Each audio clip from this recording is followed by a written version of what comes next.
The views and opinions expressed on any program are those of the producers and/or the persons appearing on the program, and do not necessarily reflect the views and opinions of FRC Media, Bristol Community College, or the City of Fall River.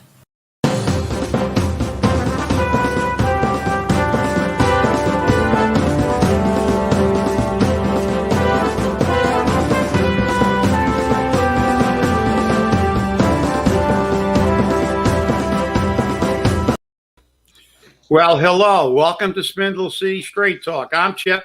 And I'm CJ. And it is Wednesday, hump day in a rev after a state of the nauseous city report. But we got to get to our COVID because that's important. Well, COVID numbers as of yesterday are total cases 560,981. New cases is 1,006. Total deaths is 16,123. New deaths are 20. Bristol County is 56,575. And that's the counts. Well, yeah, and, you know, the shots are beginning to get out. So CJ's already got his. I got my first one yesterday. So I'll be going back at the end of the month for my second. But, yeah, we're moving along. But yesterday we bore witness to the a State of the City address, always given in an election year, which always means political BS at its maximum. We heard more crap than they could. If BS was bricks, we could build a chimney to the moon and have bricks left over. We heard of all the great things that are done, and we heard some stuff that's totally half-truths and untruths, but we saw it. I guess the mayor talked about how his administration shifted these people over. That's true. But that's about as accurate as when mayors say, I bought all that fire apparatus when the feds paid for it. Remember Eddie Lambert standing in front of the fire engines that the feds bought, and they take credit for it. I got these fire engines for the city of Fall River. No, you didn't. You got them from the federal government. They paid for the freight.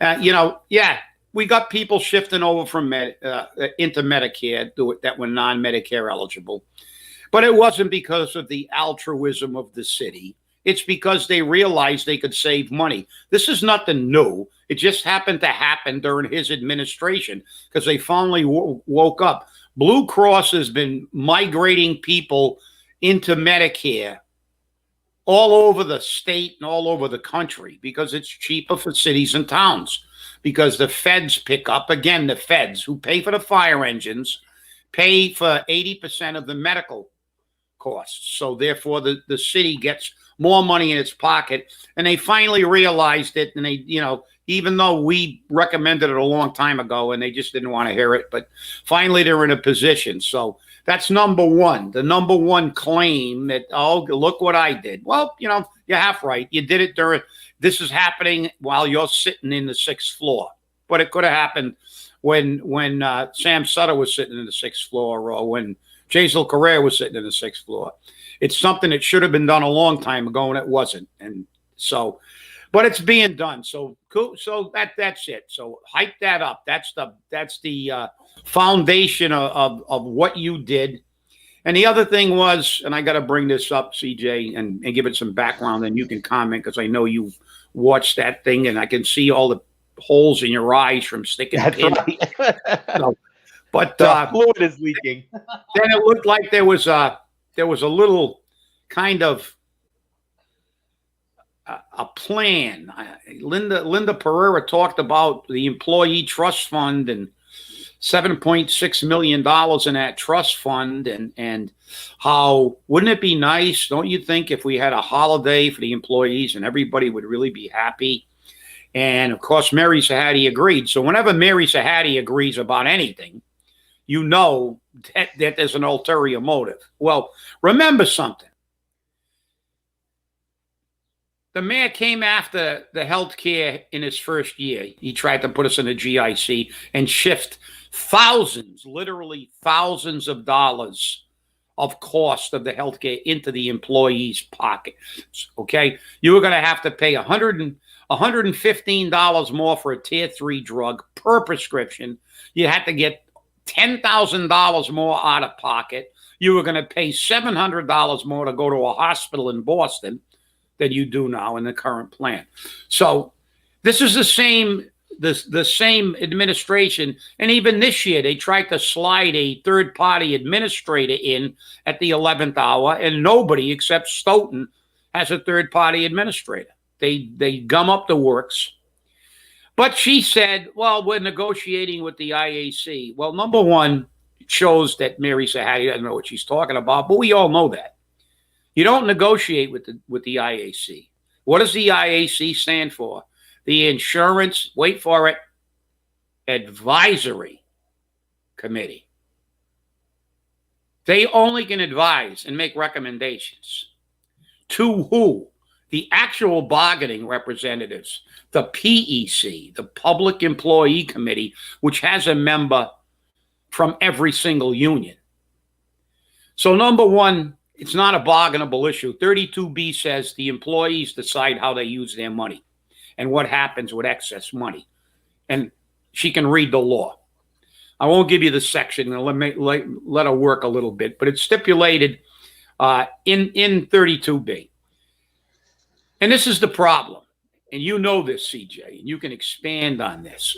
We all know that regular medical costs over this last year, the pandemic, have been virtually non-existent. People can't go for elective surgeries for the most part, or they won't go for elective surgeries even now when it's getting a little bit better because they're afraid to go to the hospital. So the costs are down. Cancer screenings have been postponed. All types of standard medical service, which come through a normal billing cycle, are not being done.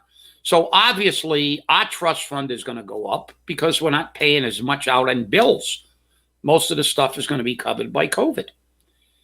So our trust fund, which is there for a specific reason, has increased from normally around 5.5 to 6 point whatever, up to 7.6. So we got about another $1 million in there, which means the city should have $3 million in theirs.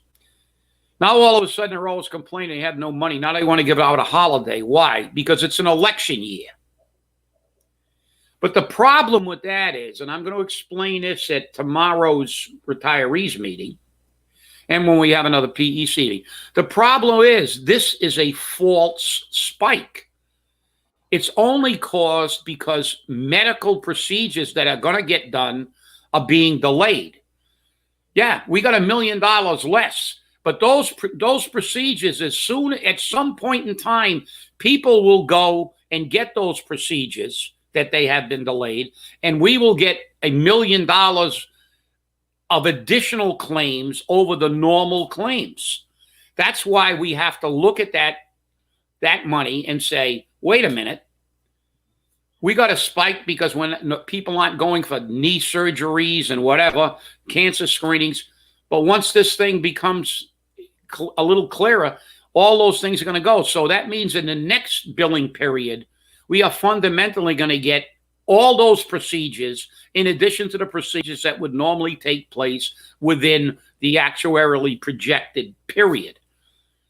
So unlike the city, and I sent a text and you saw it to a city councilor that said, don't be telling us, what we should do and implying that, we should be just throwing this money away because we can't urinate all our money in our trust fund into the wind. And then when we get hit with those extra bills, we'll be out of money because we can't go out and tax people like the city does. They just keep spending healthcare money and diverting it other places, and then they just raise your taxes and fees. We can't do that. We can't have our employees because then they'll get the best of both worlds. Because then Mary Sahadi will be in a room saying, well, we got to change our health care. We got to shift the cost to the employees. Look, we're out of money. Well, we've never run out of money. The employees have never run out of money. Why? Because the people on this committee pay attention and understand they have a fiduciary obligation to make sure that trust fund is there. We've given out numerous holidays.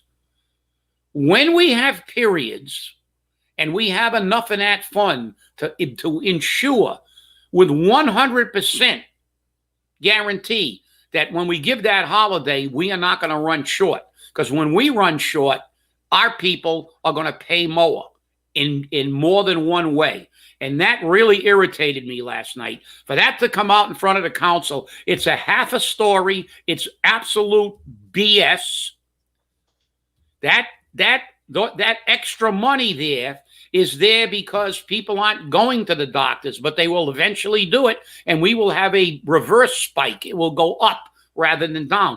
And my question is, and it wasn't asked at the council meeting last night, what is the city planning to do with the extra money they have received because of the lack of billing? Are they going to put it and save it for when they do spike, or are they going to blow it? Well, we already know. No, they gave it to the school department last night. Yeah, they're going to blow the money. They're going to try to give everybody a holiday for campaign purposes, and then Mary Sahadi will be there next year saying, we're out of money. We got no money in our trust fund.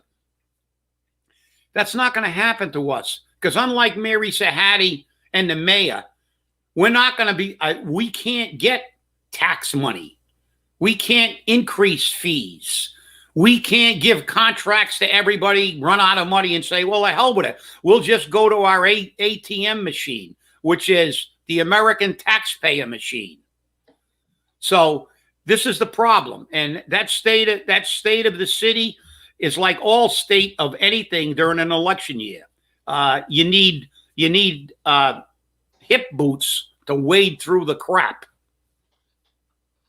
I'll tell you now, it was an interesting state of the city address, because he was claiming things that other mayors had done as his successes.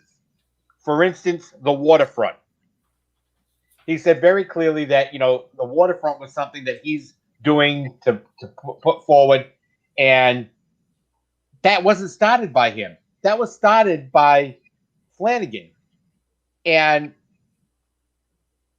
it moved forward and grew under Jasiel Correa. It really did. It didn't do much under Sam Sutter, but under Jasiel Correa, it really did grow forward. Because remember, Flanagan reached out to the state and federal government for permits to take down Route 79 and open it up. So he began the market rate housing push on Duval Street. Correa continued that whole process and started the pier work. Coogan gave never-ending COVID reports. That's all he did. He constantly gave COVID reports. We have so many cases. We have so many cases. We have so many cases. Until recently, where he broke those reports down to one a week. He's claiming all these COVID things that are his. I got the vaccines in Fall River. I got the testing in Fall River. I did this. You didn't do it. You did not do it. Okay? South Coast brought the vaccines to Fall River and to New Bedford and to Wareham. That was a South Coast project. Okay? They may have reached out to you and said, where do you think we could go that's a wide area where we can service the most people? And you probably reached out to Alan Sylvia, who is a member of the Liberal Club, and Alan probably said, hey, why not try the Liberal Club? Let's talk to the club president. And in turn, you both went and talked to the club president with South Coast. South Coast agreed that it's probably a good site. They worked out a deal with the Liberal Club. You didn't work out the deal, Mr. Mayor. You didn't work out the deal, Mr. Representative. They worked out the deal with the Liberal Club, and then they had the event there. And then it had to stop. Remember when the state said, no, we're going to cut off the vaccines to private hospitals and clinics. And then they brought those vaccines back. So that wasn't something you claimed. And a statement you made, which is something I think is right. You are the COVID mayor. And you may go down in history as the COVID mayor. But I'll tell you now, you cannot blame COVID for your failures, because you did absolutely nothing the past year for Fall River. Nothing. You shut down the city hall. You made it difficult for people to conduct business. You made it difficult for people to pay their bills. You made it difficult for people to get their records. You made it difficult for everything. Okay? Now, is that related to COVID? Yes, it is. Yes, it is. But now that we're opening things up, you still have kept everything closed down. And nobody knows how this deal with Bay Coast Bank came about. Nobody knows how it was agreed to, where the contracts are, what's going on. Are there any contracts? Was it put out for an RFP? Was this just a gentleman's deal? I don't know. But again, did that help Fall River keep the income coming in? Yes, it did. What did he do? He made sure that his income stream did not get cut. He made sure of that. He's given out huge pay raises to people. He brought people back that the voters did not want, that they were happy to see them go. And he took office, and within the first month of coming back into office, he brought those same people back. He's governing by committee, and he's listening to the things that people say. His inner circle, the money men, the people like Nick Chris, the people like Bobby Carroll, the people like Tony Cordero. As a matter of fact, he even mentioned Tony Cordero in his speech. So again, we're looking at this.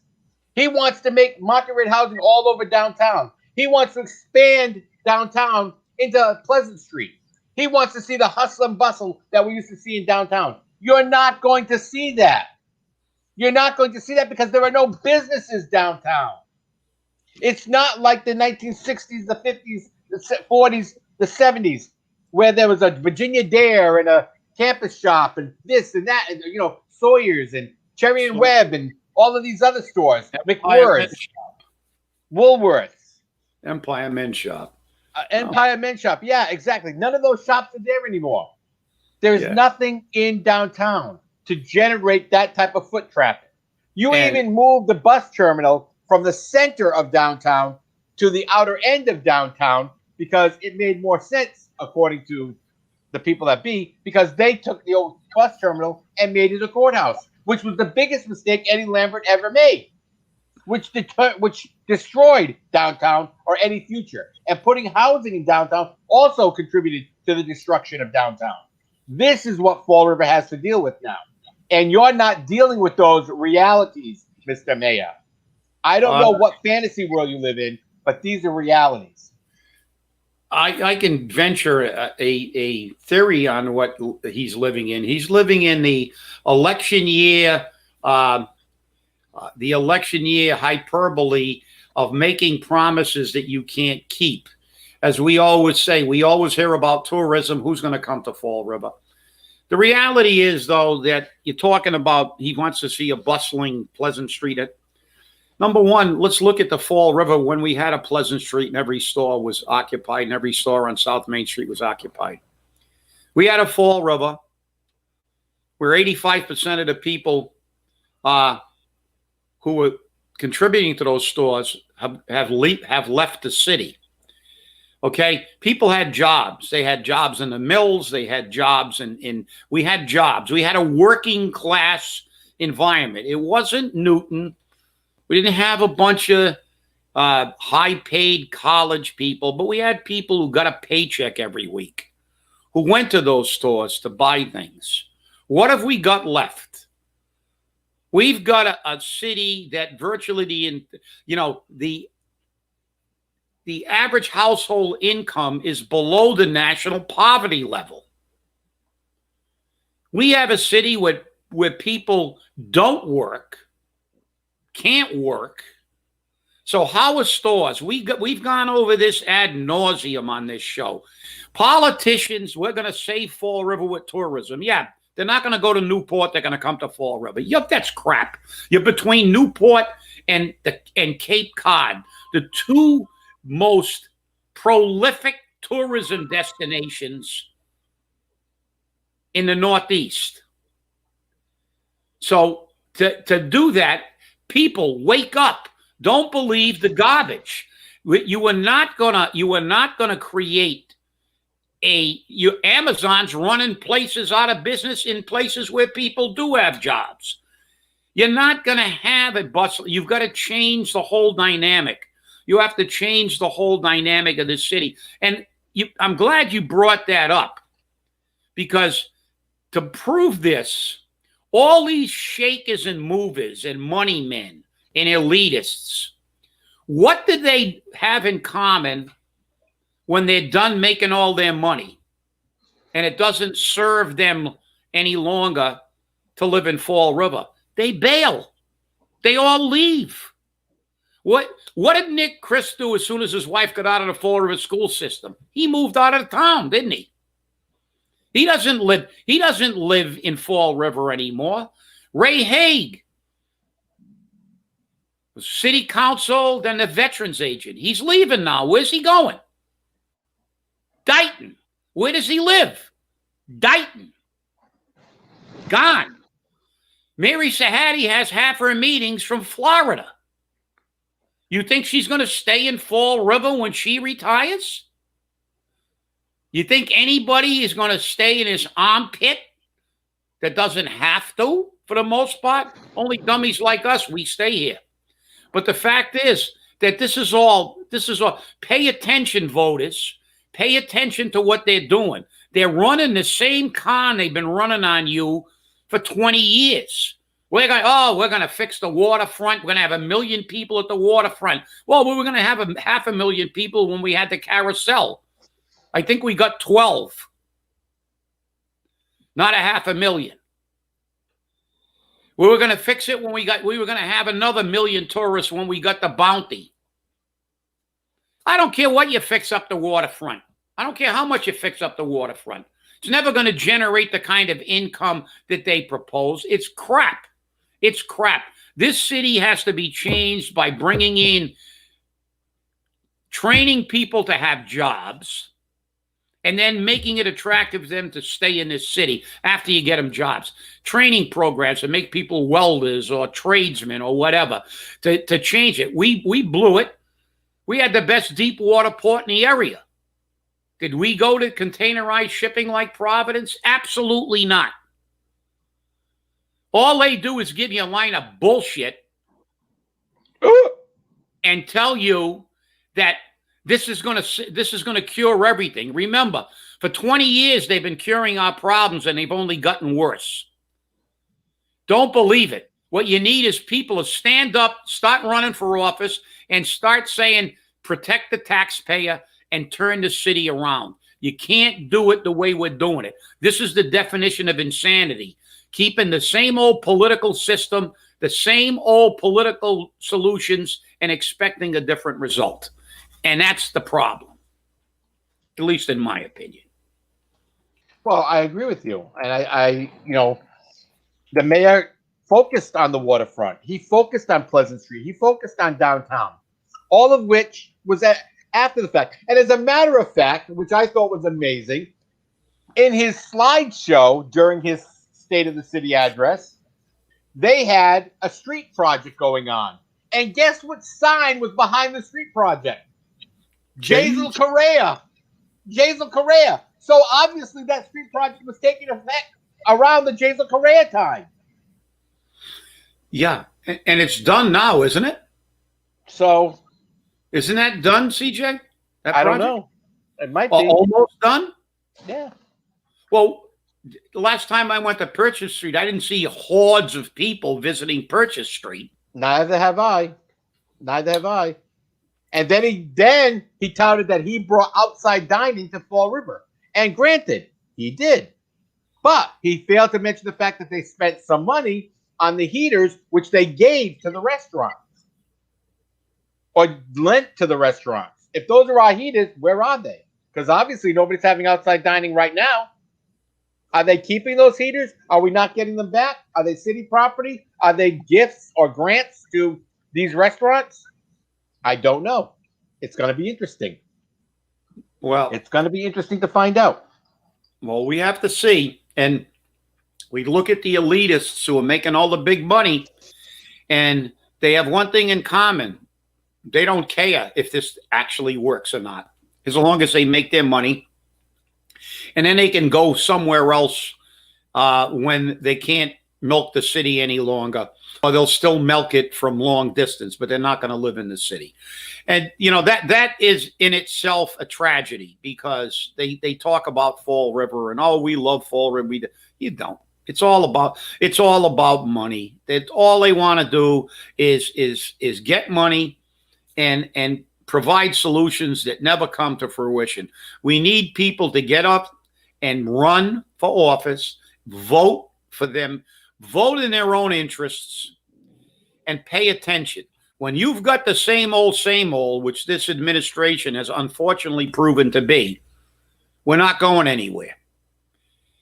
We said on another show that we did yesterday that we all agreed that we don't see any change in direction to fix Fall River. All we see is the same old. And remember, that is, in fact, the definition of insanity. Doing everything the same way, making the same old tired promises, talking about if we have a street project, that's going to bring people to Fall River. Well, maybe when we stop getting needles all over the place, finishing in the top 50 in drug addictions, and finishing at number 1 in crime in the state, maybe people will come to Fall River. But it's got to be a different Fall River, because believe me, most people, even the people who've lived here their entire lives, when they can afford it, they get out of Dodge. So isn't it ironic that after he not only milked the city as a councilor, but he milked it as a veterans agent now, he's going to Dighton. And he moved to Dighton. So what's interesting about that is I spoke to a city councilor yesterday before all of this went on, and there are 2 items I want to bring up. Number 1 is the fact that Linda Pereira has been working diligently to get Mr. Damaris named the new veterans agent. I don't know Mr. Damaris's history. I don't know his background. I don't know what type of experience he has as being a veterans agent. And I know Ray Hague had very little history being a veterans agent, but I find it almost like a slap in the face to be working on getting a friend appointed to that position. This is where we get back to political friend appointments. A friend appointed to a position before the gentleman's even walked out the door. Before he's even walked out the door. And the only thing that brought the fact that Ray Hague no longer lives in Fall River is the fact that he appeared on the Dighton agenda yesterday. The other thing that came up was the fire department contract. 1.5, 0. That makes absolutely no sense whatsoever. And I'll tell you now, the fire department took it in the face, especially, and I'm not sure if this is accurate or not, so I'm not going to say that it is, but rumor has it that they're going to make fire stations sanctuary stations for drug addicts. And when they do that and they get a drug addict in one of those stations, that station's equipment is taken out of service. That's another way to cut protection. So if the mayor actually is signing a contract with that in it, and the fire department president is going to agree to that, there's going to be a major problem. A major problem. Because what if there's a fire and we need a specific piece of equipment and we can't get it because there's a drug addict in that facility? This is where we have problems. It's not like a baby, you drop it off and you call DSS or have EMS taken to the hospital. That is not correct. That's not the right way to be doing business. I'm sorry. Enough is enough. Not only that, we're going to have to look at that very closely when the contract's approved, because that's an issue, even a health issue with AIDS, hepatitis, and COVID that drug addicts may all have when they're walking into the station. Plus, not having apparatus available to respond, the closest available apparatus to scene. So, but that's a discussion for another show. Yep. Well, everyone, thanks for watching. I hope we informed you a little bit. Come watch our Friday show because we're going to be talking more about this. Have a great day. Remember, stay safe, stay angry, wear a mask, and elect people that they're going to represent you. Have an amazing day, and thanks for watching.